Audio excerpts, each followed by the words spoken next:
बाथौ धर्मों को पूरे सम्मान के साथ promotore시도 템플바이도 observe 이렇게만 돼.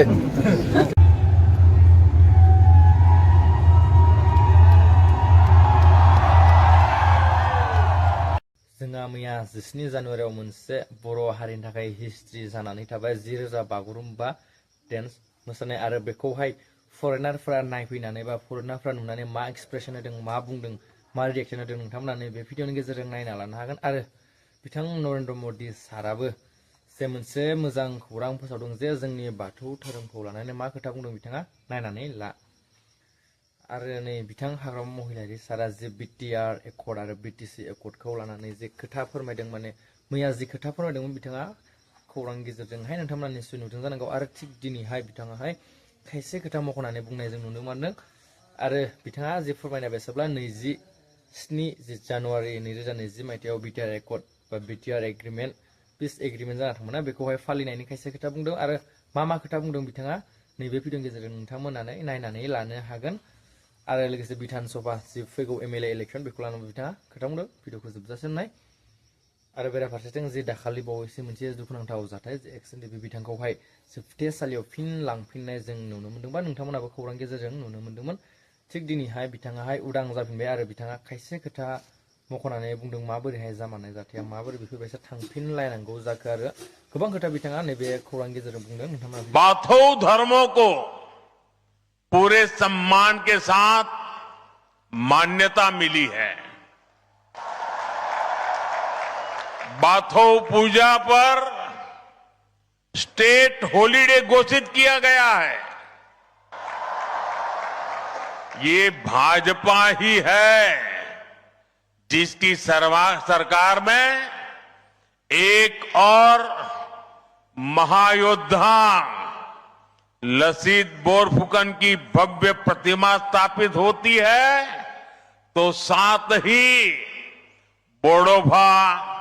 उपेंद्रनाथ ब्रह्मा की प्रतिमा का भी अनावरण होता है। दिनै आं उदां जाबाय सैथो माने आङो दा प्रडिउससो जाबाय थादोंमोन आङो बेवहायनो आंनाव माने मोनसे वारेन्ट फैनो हादों आरो दा वारेन्टआव आं माने आश्चर्य जादों तारिक मारिबाय थानाय बेक्तिया बोरै माने वारेन्ट फैखो बेखौ आं आश्चर्य जादों आरो दिनै आङो 12 तारिखै जेलावहाय हाबदोंमोन दिनै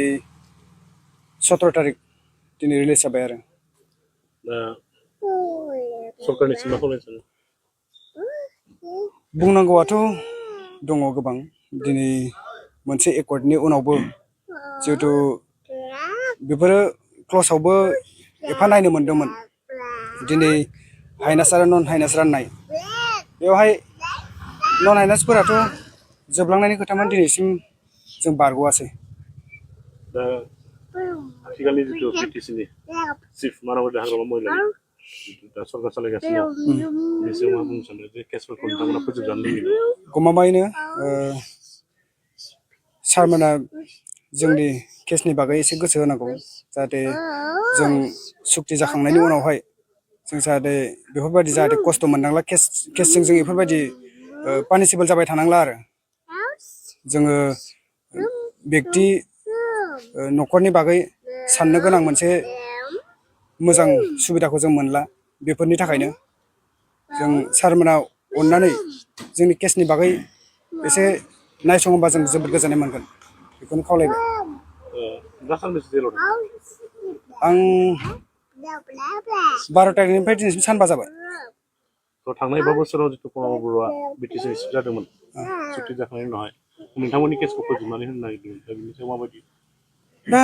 बाथ्राखौथ' गोबां बुंबाय थायो दिनै जोंनि केसखौथ' जोङो गोबां बार हरदोंमोन जोंनि केसखौ सिफायना होनांसिगौ होननानै नाथाय जोङो खनसेबो मोनसेबो पजिटिभ रेसपन्सखौ जों मोनासै आरो सानदोंमोन जेनेबा केस नाम्बारखौथ' बिनाया हिसाब गैया बयबो बियोमोन दा हरदोंमोनबो नाथाय मोनसेबो माने पजिटिभलि जों आग बारायनायखौ जों मोनाखै आरो दा नोंथां बायदिनो गोबां दंबावो औ दङ माने सोरबाया दा तारिख फैबाय थानाय दङ गेजेर ससेयाव बिखेक जोंनियाथ' ओरैबायदि परिबेस दंमोन जे जोङो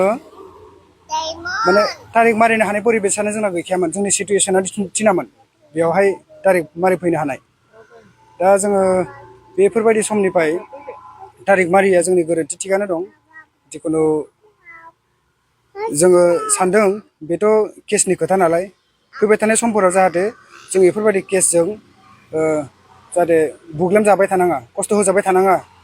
सारमोना अननानै बेनि बागै गोसो होनांगौ होननानै आं सानो आरो খালি আমাৰ বড়োসকলৰ যিটো বাগৰুম্বা যিটো কালচাৰেল ড্ৰেছ সেইটো চাই পেলাই মই নিজেও খুব আনন্দিত খুব ভাল লাগিছে আৰু ভাৰতৰ প্ৰাইম মিনিষ্টাৰ নৰেন্দ্ৰ মোদী ডাঙৰীয়াও খুব ভাল লাগিছে মোক কৈছে বিৰাট ছেটিছফাইড আৰু আপোনালোকে দেখিছে মোৰ লগত নিজে আহি পেলাই দুবাৰ হেণ্ডশ্বেক কৰিছে পুৰণা চিনাকি পুৰণা বন্ধু আগত পৰাই জানে মোক বহুত চুক্তি অলপ বাকী আছে বুলি আপুনি চুক্তিটো বাকী আছে এইটো ইমপ্লিমেণ্ট কৰিব লাগিব মই ৰিকুৱেষ্ট কৰিছোঁ 2003 চনৰ চুক্তি ইমপ্লিমেণ্টেশ্যনৰ বাকী আছে আৰু সেইফালে 2020 27 জানুৱাৰীত যিটো পিচ এগ্ৰিমেণ্ট হৈছে ইয়াতো কিছু বাকী আছে সেইবিলাক মই ৰিকুৱেষ্ট কৰিছোঁ যে সেইটো মৰম কৰি সেইটো চাব জানে আপোনালোকে শান্তি চুক্তি পালন কৰিব নেকি শান্তি চুক্তি মই প্ৰমোদ বড়োৰ নিচিনা নহয় শান্তি চুক্তি হৈছে 2020 27 জানুৱাৰীত আমি ব্ৰিটিছে সেইটো অবজাৰ্ভ কৰিম প্ৰমোদ বড়োৰ ক্ষেত্ৰত 10 ফেব্ৰুৱাৰীটো অবজাৰ্ভ নকৰে এইবিলাক কিমান দে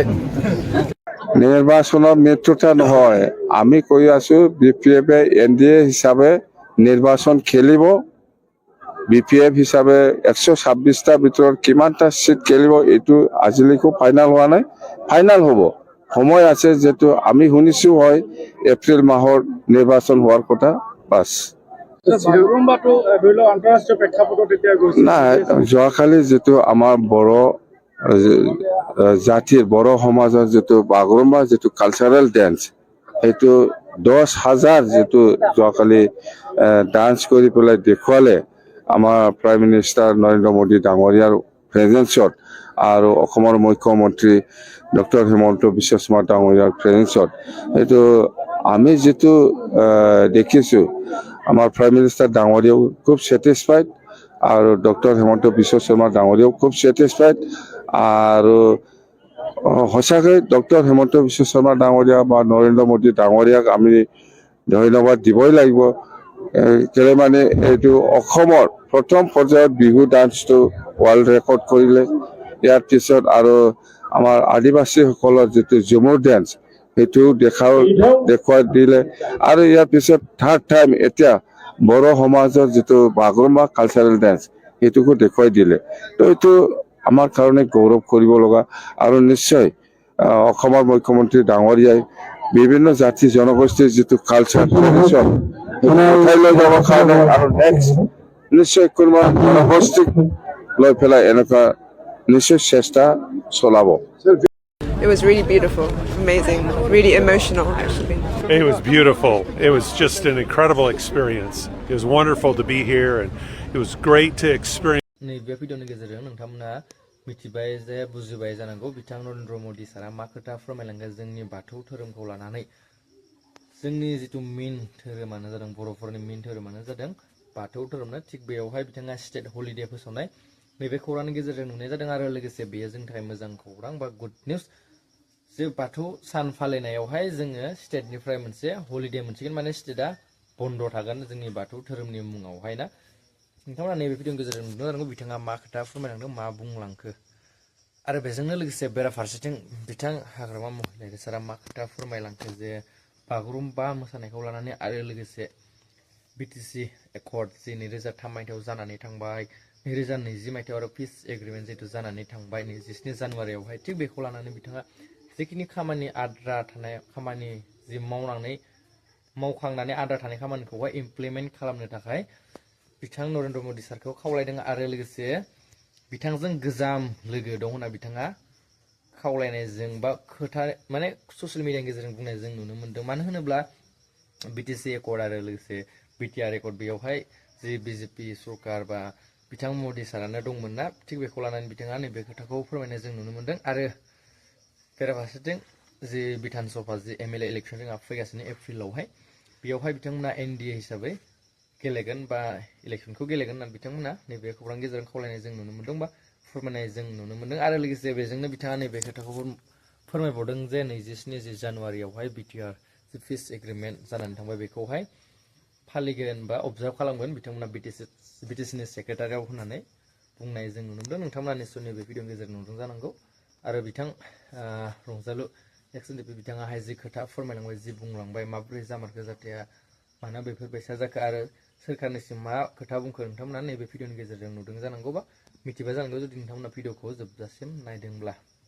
आरो फरेनारफोराहाय मा बुंखो जोंनि बर'नि मोनसे कालचार बर'नि जि बागुरुम्बा मोसानायखौ लानानै बिथांमोनाहाय माने रिएक्सन होदों जे जोबोद मोजां जादों होननानै बिथांमोना नैबे ससियेल मिडियानि गेजेरजों बुंनाय जों नुनो मोन्दों बा खौरां गेजेरजोंना जोंनि जि बागुरुम्बा मोसानायखौ बिथांमोना गोबाङैनो बाख्नायनाय जों खौरांनि गेजेरजों नुनो मोन्दों आरो बिथांमोना जिथु बाख्नायदों माने बिथांमोना जिथु आउट अफ कान्ट्रि जोंनि इण्डियानि बाहेरनि जि सुबुं बिथांमोना जिथु नुनानै एसेबाबो मोजां मोनलांबाय आरो लोगोसे बाख्नायलांबायना बेयो जोंनि थाखाय मोनसेबाबो एसेबाबो गोग्गाथाव आरोना भिडिअखौ मोजां मोनदोंबा लाइक खालामना होदो शेयार खालामना होदो बेनिफ्राय चेनेलखौ साबसक्राइब खालामना गोदान जाहाथे आपडेट नोंथांमोना नैबे चेनेलनि गेजेरजों मोनबाय थायो नेक्स्ट आपडेटआव फिन लोगो मोनलायसिगोन